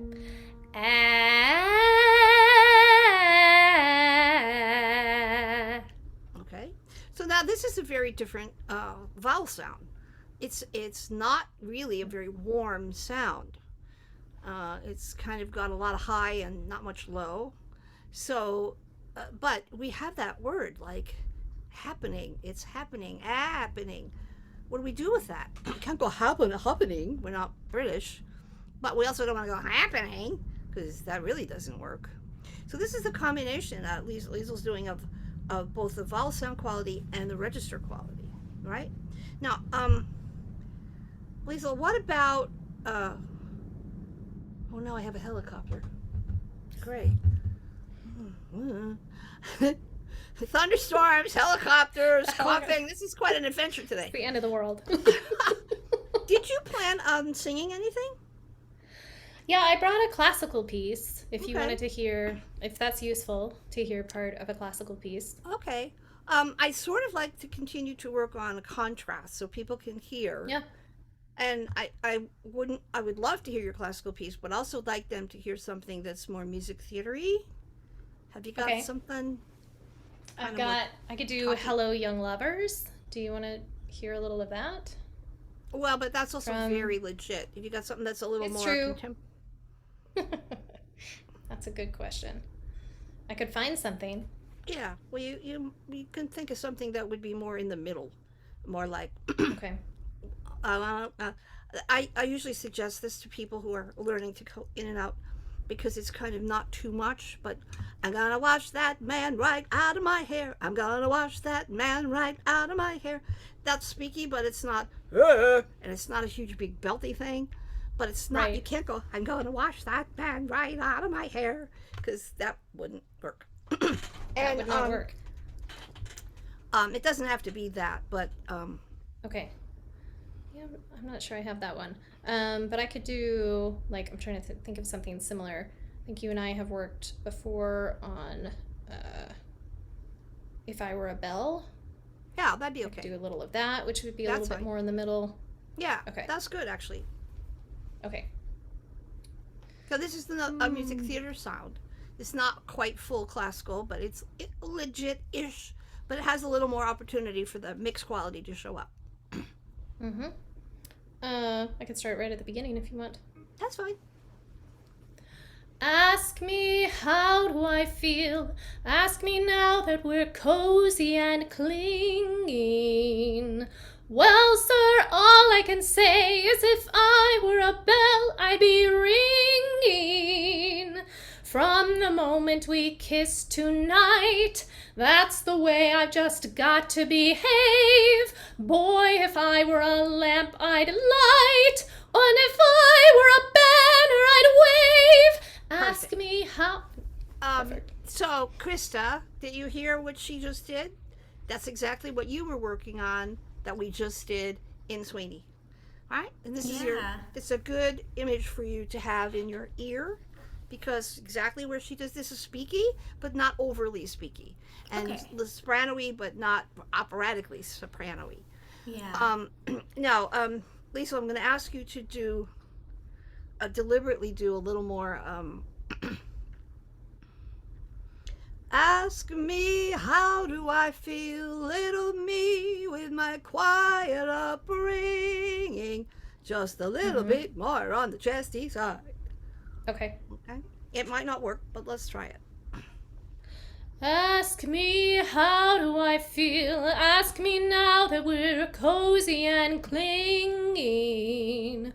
Well, sir, all I can say is if I were a bell, I'd be ringing. Good. Okay?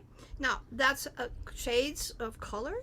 It's not big, heavy-duty, belty chest, but it had a little bit more speech quality, a little more of a chesty connection.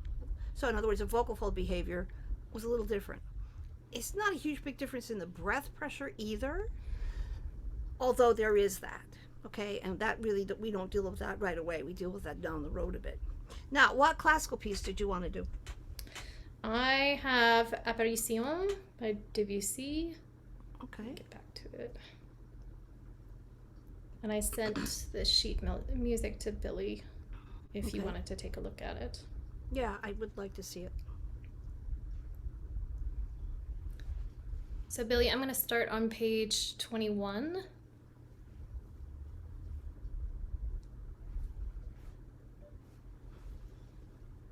Yep. Right at the con, at the anime. Okay. Yep. Quand avec du soleil aux cheveux, dans l'oreille, dans le soir, tu me serais apparu.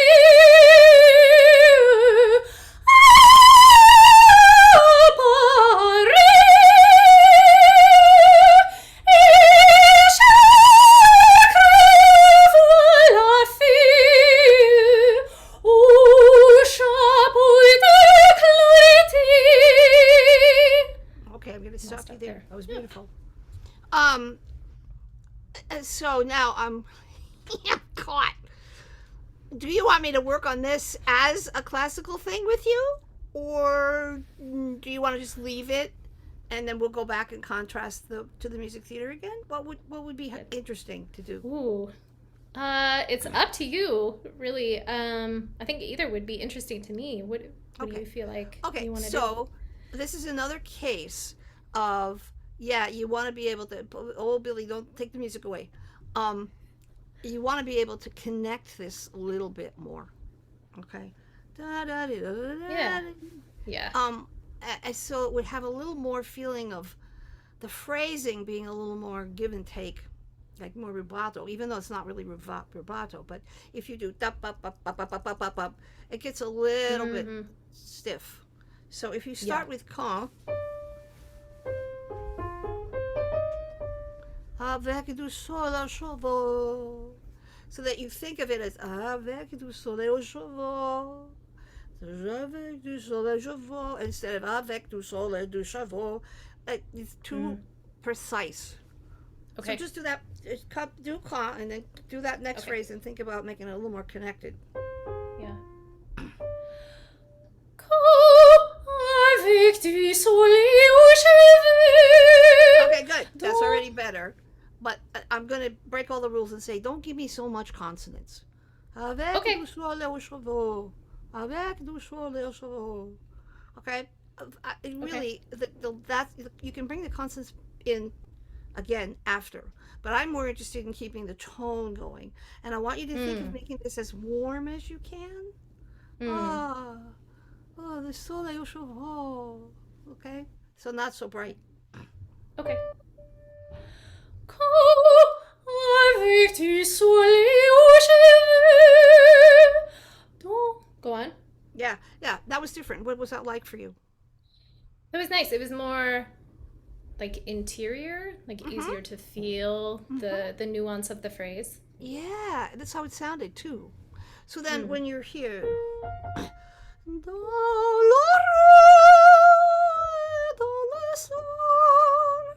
because underneath you, you've got those eighth notes, ba ba ba ba ba ba ba ba ba ba. So it's nice Mm-hmm. if you can just think of the phrasing Mm. as really as smooth as possible.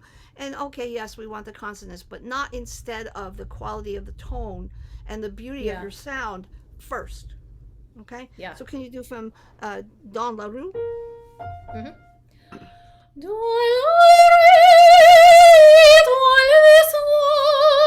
Okay, good. du. Rue could be a little more ooh. It's very bright. Okay. Not quite so. Let the back Okay. of your tongue relax and drop a little bit. Okay. Dans le soir Yes. du. See, that Yeah. color Yeah, that was is a nice. little warmer, Leisel. Mm-hmm. Could you tell? Mm-hmm. For Okay. sure. Now, the high stuff is where your voice just goes, "Whee! I'm happy." But all of these in between pitches, you're going to have to think a little more about the vowel quality from note to note. I mean, it's all still head Mm. dominant, but this is where the nuance comes from paying attention, right? Once you get Mm-hmm. above your, let's say, G, okay, so then it just goes. So when you go to like, dans la rue et dans le soir, tu me so that leap is not the ba, so you don't hit me in the head with the A Yeah. flat. Right. Yeah. Okay, so can you do the Don LaRue one more time, and then when you Mm-hmm. take your breath, you start to make a okay, Don La. Yeah. Dans le soir, tu à Paris. Okay, good. That was You want me to go better. No, Yeah. because this is where you have to regulate the breath pressure. Yeah. There's no marking here. It's not marked piano forte, mezzo forte, nada. Mm-mm. So then you have to Mm-hmm. go. How would you translate that phrase from Don La Rue? What would you say the translation would be? In the street and in the evening, you appeared to me radiant and light. Yeah, like an apparition, right? So I Mm-hmm. need to hear that. You have to think impressionist painting here. Don La Rue, you showed up in this apparition. I don't really need Yeah. because it doesn't necessarily go with what you're singing. So think a little bit Okay. more about that. And then make the descending pass as just graceful as possible. Okay. Okay, Don La Rue, one more time. Okay.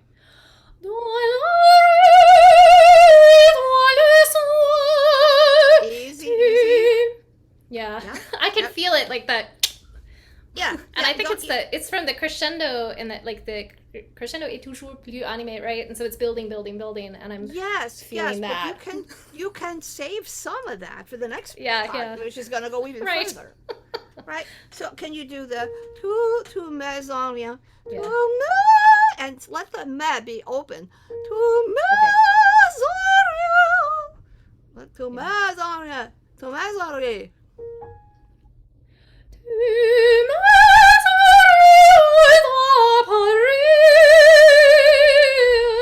Yes, much better.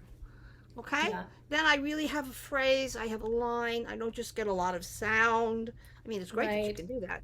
But you have the fortissimo on the next page. That's where Right. that wants to go.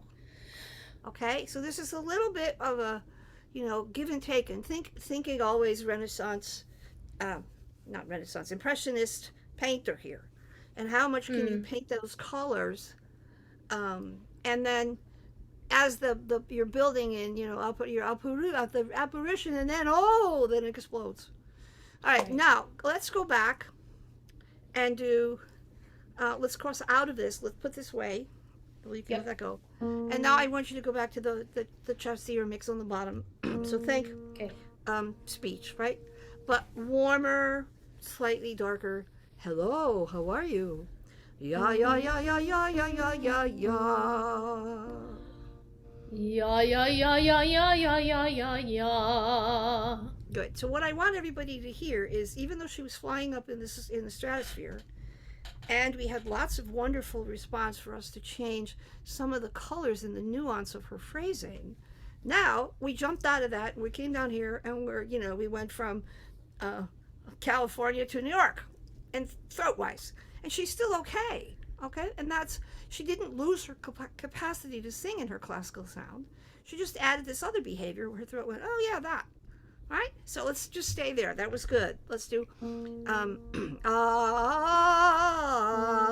comfortable. Okay. Good. Now that's brighter than you need it to be. Okay. Hello.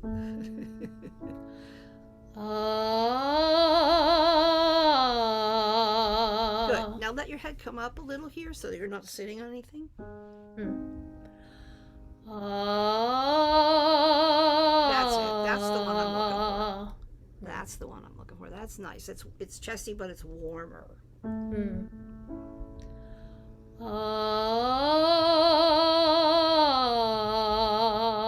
Yeah. And I can hear your throat going, really? Really? But you're fine. Comfortable volume. Yep.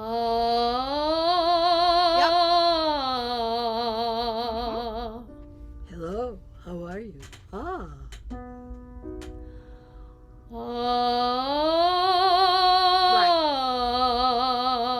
Yeah. So I think that's really a very nice quality in your voice. What do you think? Yeah, I like it. It's not what naturally shows up most of the time. Usually it's bright forward, and so I have to be mindful and remind myself to balance. You do. But but now you can.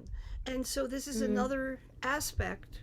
I mean, I love that it's easy for you to be in a beautiful forward place, but this is another aspect of the shape inside that also is very beautiful. It's just really different. And people who don't understand this register dynamic, as a person who's experiencing it, can feel really different until they get used to it. Because that doesn't sound like me. Well, actually, you're right. It doesn't. But it could get to sound like you. I mean, because Leisel still sounds like her. She doesn't sound like me, right? We want to do maybe one or two more? This is like C to F sharp, and then we'll do G. Okay.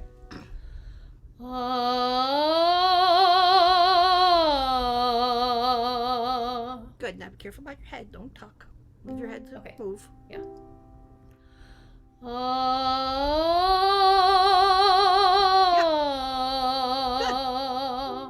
Okay. Now that's still plenty heady. We can't say there's not any head there. There is, but that's a slightly different adjustment than the one she just used for the Debussy. If you were going to explain to the people who are watching, especially new people, what that experience has been for you, what would you say to them? Yeah, this experience, you mean of like training this way and incorporating these different parts of my instrument? Yeah, it's been hugely helpful. Because when I came to the work, as Jeannie can attest, I really didn't have much chest register to speak of. In fact, I was even told in my undergraduate program that I didn't have a chest register and I would never have a chest register, but that didn't matter because I was a soprano. Right. So I didn't really think about it or worry about it until I tried to start teaching people to do something other than classical singing, and like that doesn't work if you're trying to belt. So doing this work actually has helped. Like I found myself in my classical singing with my larynx very, very high, very tight and inflexible with the type of singing I was doing. So working on the other side, working to zig and zag through these register qualities has freed up my instrument in so many ways, and working on chest register in particular has strengthened my instrument. It's much more sturdy than it used to be. Yeah, yeah, that's a really good way to explain it. So for those of you who are watching, I hope you will notice we didn't talk about resonance. This voice has a resonance for days. What do I need to worry about resonance here? But in the lower voices where we're going to talk about body, that's like not a consideration, and it isn't like it's that resonance is bad or that it shouldn't show up or we're not interested in it at all. But that the driving factor here is the register quality, and it's whether or not it's accessible, which Leisel and I also had to learn to access. And the reverse would be if I worked with any of the male voice singers, high or low, doesn't matter, baritone, bass, baritone, or tenor, whichever their default was, I'm always going to ask for the opposite. And sometimes singers feel like, whoa, the sound is too light, nobody will hear it, and that's because it decreases the kinesthetic feedback about the amount of pressure on the position. Doesn't mean you can't be heard, but it means you get heard for different reason. So I think that's good. We should just stop there and see if there's any questions. Leisel, thank you so much. It was so great to hear you. Thank you. All right. All right, Billy, we got any good, hot, tasty questions? We do always have lots of great questions. Okay. All right. Do this here. So the first question is, well, there were a lot of questions about the Institute, so I'm just going to put the slides up and just sort of bang through the greatest hits of those, just because then... Okay, so people were asking, so yes, the Institute is 100% online, because I had a few people who were asking if it was in person and online. No, it's just online this summer. So levels 1, 2, and 3 are 100% online. And everybody has access to the video archive to review videos for 48 hours. But that system is in place, so specifically if somebody was going to be missing a session, that they would be able to go back and catch up and do the time zone adjusted breakouts. And yeah, it's in June 14th through the 22nd, and I think that covered everything that there were questions about. Okay. And some people were asking, if I'm a newer teacher, will this be a little over my head? And the answer is it might be intense, because we give you a lot of information, but we have office hours throughout the Institute multiple times a day where you'll be able to go in and chat with faculty, ask questions.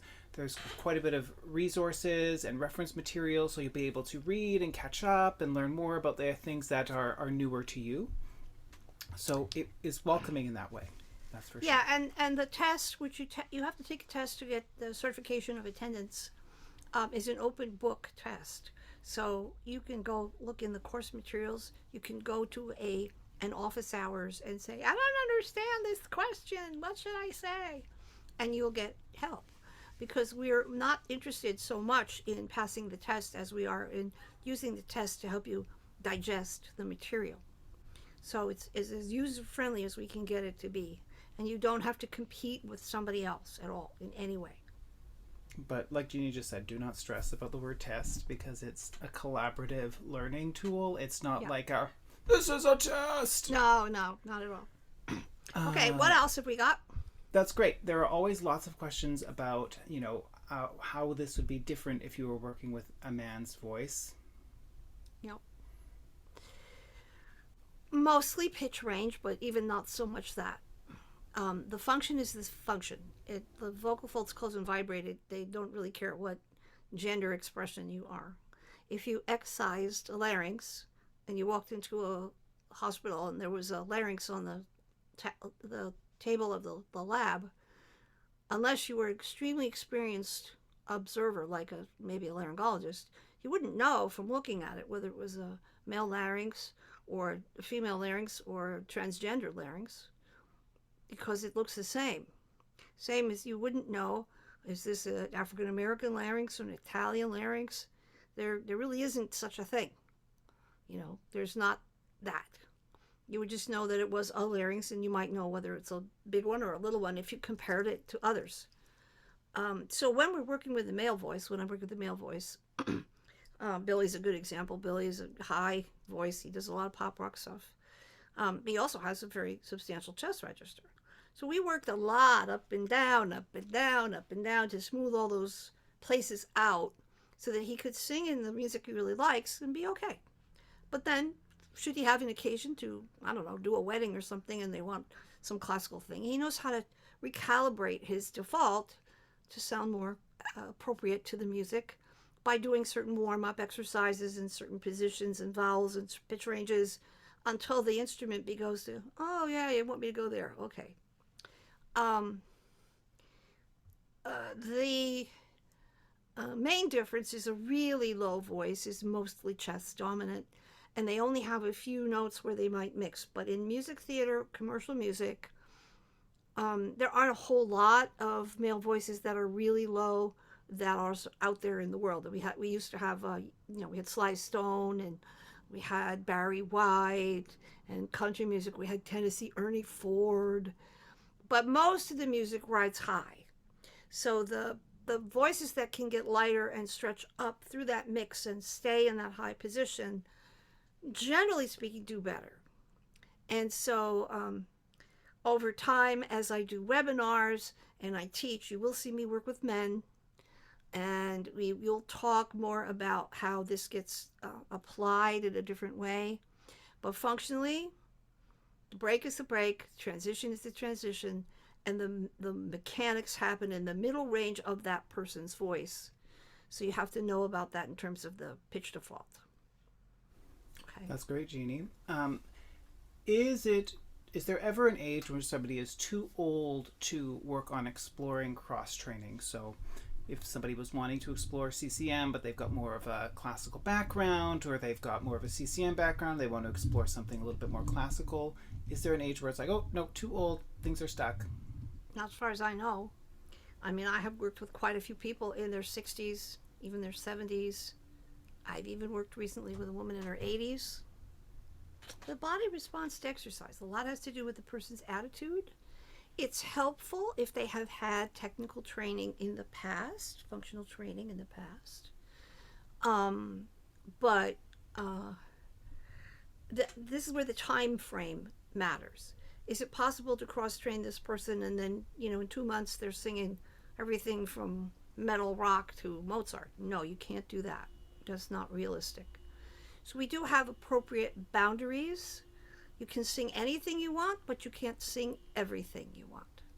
And you have to find out over time, my instrument will do this, but only up to this amount, because I also want to do this. And if I go past that here, then this gets hard again. So you have to actually calibrate to yourself. Like, where can I go? And then I can go pretty far, but I might not go as far as the next person because they have a different machine than I do. And that's true with teaching. It takes a while, I would say at least a couple of years, to calibrate that. And then if you're working with kids, every 6 months they're different. So you can't make an assumption about, oh, well, now at 13, this is what you're going to... Even at 17, 18, you don't really know, even though probably mostly they're not going to grow very much. That requires a certain amount of sophistication in what you know about overall vocal function over time. And you don't have to learn that all just in the Institute. You learn that ongoingly in the teacher labs, in the webinars, and in the various presentations that we do, and probably the faculty will continue to do as well. This is the way to do this in that allows the body to be respected and honored for being a body. If you start going to the gym, even if you go every day, you're not going to get all ripped and muscly because you went 2 weeks. This is not how the body is. And if you take piano lessons and practice every day for several hours, you're not going to play a concerto at the end of the year. It isn't how the body works. So if you work in concert with the kinesthetic learning process, and that's also educating your ear as well, over time, body's really willing to go almost anywhere as long as you invite it to go there and you don't force it to go there, because that doesn't work. It doesn't hold up. Might sound okay for a while, might feel okay for a while, and then the body goes, excuse me, pardon me, So we learned to pay attention to that, and that's how many of my professional vocalists know if they're in trouble vocally. They pick it up right away. Ooh, why am I having trouble with that? I don't usually have trouble with that. Boom, boom, boom, boom, boom, boom, boom. They recalibrate. They're fine. Right? So the self-assessment is very important in a career, because then you know where you are, and if you have to compensate, so you're not feeling so good and you have a gig, you have a way to compensate. You have a mechanism by which compensation is allowed. And maybe it's not your best, maybe it's not like your stellar best, but you don't have to cancel. You don't get a reputation for being flaky, and you don't hurt yourself because you didn't cancel. And then that's a boundary issue. And of course, there's other resources that you have, doctors and speech pathologists, and you have me to say, yeah, I think it'll be okay, just lighten up or just do this. Or, I don't think so. You need to go ask the laryngologist, because now you're in a dicey place. What else, Billy? Jeannie, there was a question about how do you demonstrate when you're working with a voice that's different from yours? Because somebody was mentioning that they find that difficult because they're a low cisgender male voice, a bass baritone. They work with a lot of kids and cisgender female voices, and they find that difficult and fatiguing. Okay, well, since he's a bass baritone, why don't you answer that? Well, as a tenor, I demonstrate as much as I can in people's pitch range that's similar to mine. But sometimes when I'm working with a higher soprano, I will say, okay, now, and I will demonstrate it here, and then I will say, but we're going to go up here. And then I just move the pitch on the piano, and they generally follow pretty well. Sometimes if you're working with like somebody who's like beginner, it's like I'll have to start them, like maybe I want them on like, A flat, but like I'm not gonna, I always joke that I don't want to traumatize somebody if trying to sing crazy high soprano notes, so I demonstrate it a little bit lower. But you put the sound in the voice quality that you want. So if I'm wanting head register from somebody, I demonstrate head register where that shows up in my voice, and then I just move it up or down, appropriately. Yeah. First, you have to learn to sing what's chest and what's head. If a bass baritone, you always know what head chest is. You don't have to learn that. But you might have to learn to isolate your falsetto a little better and to sing a little more comfortably in a falsetto-y, heady quality, so that when you're working with a high voice, you can demonstrate, as Billy said, in that pitch range, but what's comfortable for you. So obviously, I can't sing a baritone low pitch down here. I can't go, so I sing it here. Ah, and then I say, okay, we're gonna do ah, but then I have them do down here. And it's just the reverse too, because it doesn't matter as long as they hear the function that you want. Whatever pitch range you have to do it in to get that function, they'll make that adjustment. But that's a great question, because it comes up and it can be very confusing. Yeah, that is a very good question. And the next question, there were a couple more that popped up about the Institute. So regardless of what someone's experience, does everyone start at level 1? Yes, everyone starts at level 1. And you have to do level 1, then level 2, then level 3. If you've already done level 1 and level 2, you could choose to like review level 1 and then not review level 2 and then come and do level 3. But you have to do them in sequence of level 1, 2, 3 for everybody. Yes, the first time you come, that's because I need you to understand the terminology the way we use it. I need you to understand the function as we present it, so that you're not lost. Because if you jumped into one of the other levels, you'd be going, what are they talking? What is that? What are they talking about? What does that mean? How does that work? So we just level the playing field in the first one. And we've had plenty of people with DMAs and PhDs of all kinds. They do level 1. Because then we can all talk to each other in similar terms, and they understand the reference, and we don't get lost. Sometimes it's quite different than what people have learned, but that doesn't invalidate the education that you already have, or the work that you've already learned. But there's plenty of people who've done the process who will say, why didn't I learn this when I was in schools? Well, now we have sirens. We've had everything today. It's because this kind of teaching wasn't available years ago. It's just only emerging now. And my contemporary commercial music was the first course of its kind presented in a college, and was required not in Belden Wells, but in the previous school, in the doctoral program and in the master's program. So this was a groundbreaking program, and there's no reason for people who didn't have that availability to know. They don't have to know, but you can know now, and it's not possible that you are too old to learn it. I mean, hopefully not. I'd be in big trouble. I'm always trying to learn the next thing and the next thing. So I guess we have to come to an end. And I hope that this has been fun and interesting and informative. It's always different. We never know where we're going to go. And we hope that you'll think about this, especially people who are new. But also, those of you who did the training a few years ago, now's the time to come back. You can do it online, it's easier. And we hope that I will be doing some more webinars in September. I haven't announced that yet, but I will. So webinars are generally open to anybody. So if you haven't done the training and you want to come to a webinar, you can. And then the faculty, I have to say again, the faculty is amazing. They are loving, kind, caring, motivated singers and teachers. They have beautiful big hearts, and I'm very hard on them. So they're used to the crazy Italian lady in New York yelling and screaming. No, not like that, like this. But in a fun way. I hope that wherever you are, you have a wonderful day, evening, and that you remember that your work is so important. Our singing and our music is what's saving the world. The world is a mess. So what you bring in your work with your students, your colleagues, is a healing thing. And really honor yourself and honor that because it really matters. So I want to thank Leisel and Krista and Billy and all of you, and I hope to see you soon. Bye.